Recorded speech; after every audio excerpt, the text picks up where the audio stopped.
तो डीएम साहब बोले कि ऐसा है कि जब शादी का प्रस्ताव है तो पहले शादी कर लीजिए। मेरी जब शादी होगी या मैं जब शादी करूंगा तो मैं सारे प्रशासन को आमंत्रित करूंगा। यदि प्रशासन के द्वारा निर्णय नहीं होता है, कोई कार्रवाई नहीं होता है, तो फिर आगे क्या कुछ कीजिएगा? तो मैं सीधे माननीय मुख्यमंत्री नीतीश कुमार के पास जाऊंगा। अगर वहाँ निर्णय नहीं होता है तो हो सकता है कि मैं माननीय मोदी जी के पास भी जाऊं। प्रधानमंत्री ऐसे मैं लड़की भी देख रहा हूँ, देख चुका भी हूँ कई जगह। आपको कैसी लड़की चाहिए यदि दर्शक मेरे देख रहे हैं? जरा एक बार मुझे एक पढ़ी लिखी कुशल गृहिणी चाहिए जो पति की सेविका बन के रहे। अभी मेरे साथ एक मास्टर साहब जी हैं। आपको आज हम एक अजीबोगरीब मामला सुनाने जा रहे हैं। आप भी सुनिएगा तो आप भी आश्चर्यचकित रह जाइएगा और आप भी दांते तले उंगली काटने पे मजबूर हो जाइएगा। ये जो मेरे बगल में है गोपालगंज से मास्टर साहब हैं। यदि आप भी सोशल मीडिया चलाते होंगे तो कहीं ना कहीं इनको सोशल मीडिया पे देखे होंगे। ये अपने शादी को लेकर के गुहार लगाए थे डीएम साहब और एसपी साहब से। क्या मामला है हम चाहेंगे आप ही अपनी जुबानें सुनाएं। मामला यहाँ जगह जमीन की है। मेरे भाई जगह जमीन हड़पना चाह रहे हैं। मैं अविवाहित ओम प्रकाश सिंह गोपालगंज जिले और सुरहा गांव विजयपुर थाना के रहने वाला हूँ। मेरी शादी नहीं हुई है और मेरा भाई और मेरे भतीजा मुझे हमेशा धमकाते रहते हैं, डराते रहते हैं और मेरा वो घर जमीन जगह वो हड़पना चाह रहे हैं। इस मामले को मैं लेके के पहले मैं डीएम साहब के पास गया था तो डीएम साहब ने लिख के दिया। फिर एसपी साहब के पास भी मैं मिला हूँ और उन्होंने लिख के थाना पर भेजा था। थाना से भी जांच गया था। उसके बाद मुझे कोई ठोस कार्रवाई नहीं हुआ। आप पहले डीएम साहब के पास गए जब आवेदन लेकर के, क्या उनके बातों से आपको संतुष्टि नहीं हुई? एसपी साहब के पास फिर गए? नहीं, मुझे दोनों लोगों की बातों से संतुष्टि तो हुई लेकिन ठोस कोई कार्रवाई नहीं किया उन्होंने। लेकिन सर अभी आपका कितना उम्र हो रहा होगा? उम्र मेरे 35 है। आपका उम्र अभी महज 35 वर्ष है जी। और 35 वर्ष उम्र होने के बाद अभी तक पहले आपने नहीं सोचा कभी शादी करने के लिए? नहीं, मैंने शादी के विषय में तो कभी सोच ही नहीं रहा था। मेरे दोस्त मित्र या रिश्तेदार बहुत से परेशान कर रहे थे कि नहीं शादी कर लो, शादी कर लो। लेकिन मैं एक गार्जियनशिप में था और मैं गार्जियनशिप से जब अलग हो गया, मैं भाई से अलग हो गया हूँ। मैं 4 भाई हूँ, 2 भाई का परिवार जमशेदपुर ही रहता है। तो यानी आप अपने परिवार में सिर्फ अभी सिंगल है, अकेले हैं? नहीं, मेरे परिवार में अभी यहाँ 2 लोग हैं। मैं गांव में आ गया हूँ और मैं यहाँ कई नौकरी छोड़ने के बाद एक प्राइवेट स्कूल में किसी तरह पढ़ा के गुजर बसर करता हूँ। और मेरे भाई एक रहते हैं, उनका हरिनारायण सिंह नाम है, उनका लड़का है छोटू उर्फ निर्भय सिंह। वो मुझे हमेशा धमकाते रहता है। वो मेरे भाई शराबी हैं और गांजा भी पीते हैं। वो हमेशा गांजा शराब पी के मतवाले जैसे रहते हैं। हमेशा मुझे गाली गलौज देते हैं, मारने पड़ते हैं और वो सोच रहे हैं कि किसी तरह ये भाग जाएं या हट जाएं तो इनके घर को हड़प लें या जगह को मैं हड़प लूं। लेकिन मैं ऐसा होने नहीं। यानी आपके जो भाई साहब हैं मेन वजह क्या है? उनको संपत्ति हड़पना। हाँ, कि इनकी शादी हो जाएगी तो संपत्ति नहीं मिलेगा, घर नहीं मिलेगा। शादी होगा तो घर बस जाएगा, पत्नी हो जाएगी, बच्चे हो जाएंगे। तो मैंने अपने हिस्से का दायर किया, केस किया, वहाँ 144 किया। उसके बाद कुछ दिन चला। उसके बाद मैंने लॉकडाउन के बाद फिर मैंने यहाँ गोपालगंज कर दिया केस।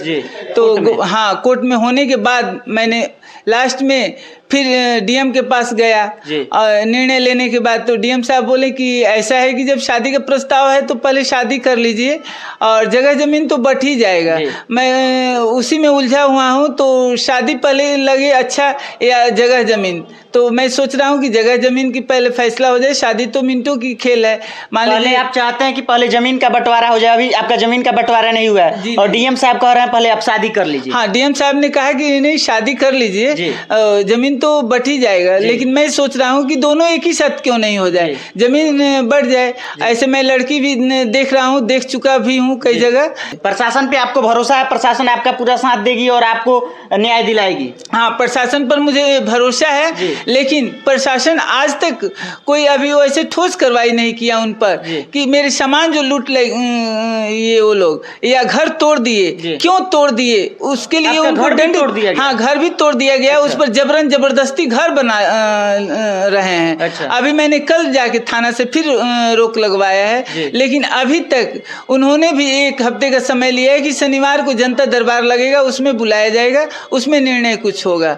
तो अभी कोई ठोस कार्रवाई नहीं हुआ है, ना उन्होंने उनको दंडित किया है। ऐसे कहाँ का रूल है या कहाँ का नियम है कि किसी का घर तोड़ दिया जाए बिना इजाजत का? किसी अगर सरकारी जमीन में भी घर बनता है या कोई बनाए रहता है तो उसको वार्निंग दिया जाता है, एक बार सावधान किया जाता है कि सामान हटा ले।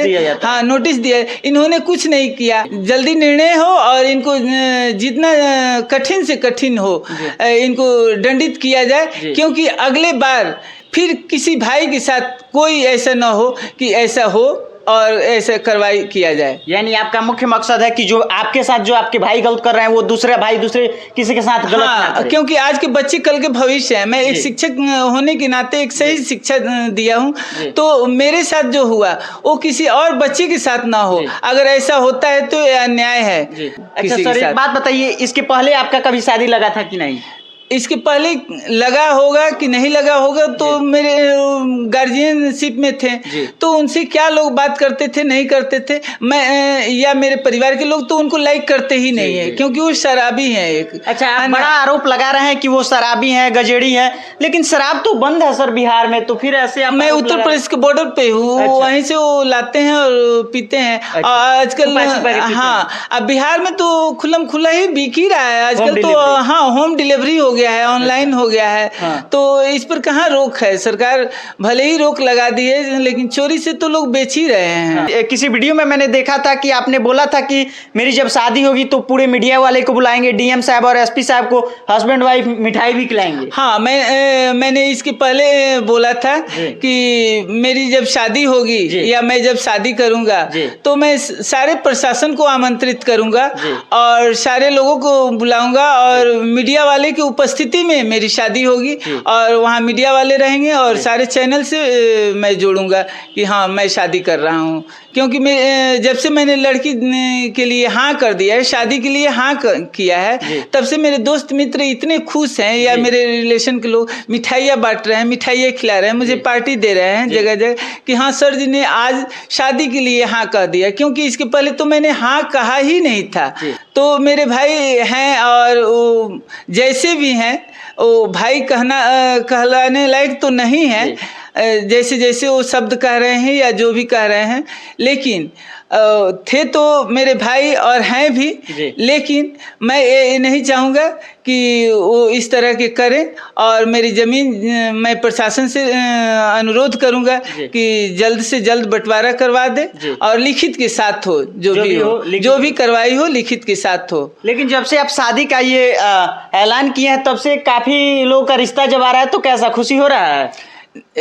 जब से मैं ऐलान किया हूँ, हाँ, समय से तो शादी तमाम लोग लेके आ रहे हैं। अच्छा। लेकिन खुशी क्या, हर लोगों के अंदर एक खुशी उमंग होता है, लेकिन जब तक मैं हाँ करने के बाद जब तक लड़की को देख लूं और जब तक एंगेजमेंट ना हो जाए, ऐसे एंगेजमेंट तो इस तरह हो रहा है कि हाँ शादी ठीक हो गई, हाँ यहाँ करना है, लेकिन अभी पूरा पक्का नहीं हुआ है। तो जब शादी हो जाएगा तो मेरा धन संपत्ति ऐसे ही मिल जाएगा। हाँ, लेकिन सर काफ़ी मेरा ये दूर दूर से लोग वीडियो देख रहे हैं जी। कुछ लोग की ये भी चाहत होती है कि सर इतने परेशान है, इतना वेल एडुकेटेड होने के बाद तो मैं इनका रिश्ता लगाऊं, तो आपको कैसी लड़की चाहिए? यदि दर्शक मेरे देख रहे हैं, जरा एक बार। मुझे एक पढ़ी लिखी कुशल गृहिणी चाहिए जो पति की सेविका बन के रहे। जी सर, आप काफ़ी वेल एडुकेटेड हैं और लोग चाहते हैं कि जरा आप एक बार अपने क्वालिफिकेशन के बारे में एक बार बता दीजिए। वैसे तो मैं पीजी हूँ, इलेक्ट्रो होम्योपैथ से मेडिकल प्लस एमडी हूँ, और मैं पत्राचार से भी बीटीसी। सर के जो ये चेहरे पे मुस्कान देख रहे हैं और सर के चेहरे पे मायूसी भी है, इसलिए सर के चेहरे पे मायूसी है और सर इतने दिनों से इसलिए उदास हैं काफ़ी वेल एडुकेटेड होने के बाद, क्योंकि इनका जो परिवार के जो भाई हैं, जो सदस्य हैं, इनका साथ नहीं दे रहे हैं और इनसे धोखाधड़ी करने का प्रयास कर रहे हैं।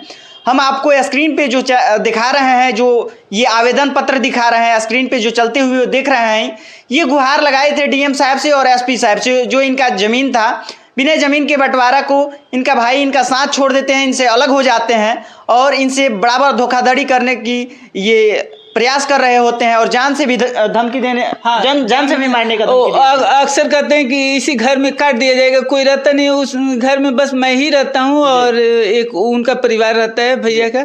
लेकिन वो हमेशा मुझे धमकाते रहते हैं कि मैं मार दूंगा, काट दूंगा, इसी घर में काट के गाड़ दूंगा, तुम्हें कोई बचाने वाला नहीं आएगा, देखने वाला नहीं आएगा। इसीलिए मैंने थाने से लेके डीएम से लेके और मैंने सारे प्रशासन को आवेदन दे रखा हूँ और सब जगह आवेदन दे के सूचित कर दिया हूँ। अगर मेरे साथ कुछ भी होता है या मारपीट करते हैं या जो भी, तो उसकी भागीदारी, उसके दोषी वही होंगे और उनको दंडित किया जाएगा, प्रशासन उनको दंडित करेगा। अच्छा सर, एक बात बताइए, अभी मीडिया वालों का साथ मिल रहा है कि नहीं आपको? मीडिया वाले तो साथ दे रहे हैं सर। और प्रशासन? हाँ, प्रशासन भी साथ दे रहा है, लेकिन अभी मुझे कोई ठोस निर्णय नहीं मिला और उन्होंने कुछ ठोस कार्रवाई नहीं किया। हाँ, ऐसा नहीं है कि प्रशासन साथ नहीं दे रही है, प्रशासन तो साथ दे रहा है, लेकिन मुझे अभी ठोस कोई कार्रवाई नहीं हुआ जो मैं चाह रहा हूँ। आप चाहते हैं जो दूध का दूध है, जो पानी का पानी है, अलग हो जाए? मैं ये चाहता हूँ कि दूध का दूध और पानी का पानी अगर इस तरह नहीं होता है तो ये फिर हमेशा के लिए बना ही रहेगा, तब फिर प्रशासन के रहने से क्या लाभ है? यदि प्रशासन के द्वारा निर्णय नहीं होता है, कोई कार्रवाई नहीं होता है, तो फिर आगे क्या कुछ कीजिएगा? तो मैं सीधे माननीय मुख्यमंत्री नीतीश कुमार के पास जाऊंगा। अगर वहाँ निर्णय नहीं होता है तो हो सकता है कि मैं माननीय मोदी जी के पास भी जाऊँ, प्रधानमंत्री जी के पास। हाँ, मैं जाऊंगा। अच्छा। अभी इलेक्शन थी चल रहा है, नहीं तो मैं आज तक पहुंच गया होता। प्रधानमंत्री मोदी जी के पास तक भी जाइएगा? एकदम जाएंगे सर। अगर मेरा बंटवारा नहीं होता है तो मैं कहाँ तक जाऊंगा ये मैं नहीं कह सकता। आपने खुद नहीं सोचा है? हाँ, अभी मैंने इसके विषय में सोचा नहीं कि मैं कहाँ तक पहुँच जाऊंगा। एक बात बताइए, ये जो अत्याचार हो रहा है आपसे जो हिंसा हो रहा है, आपको कब, कितना दिन पहले आपको एहसास हुआ ये सब कि मेरे परिवार के ही सदस्य मेरे साथ ऐसा कुछ कर रहे हैं? ये तो मुझे 3-4 साल पहले से ही हुआ, 5 साल से।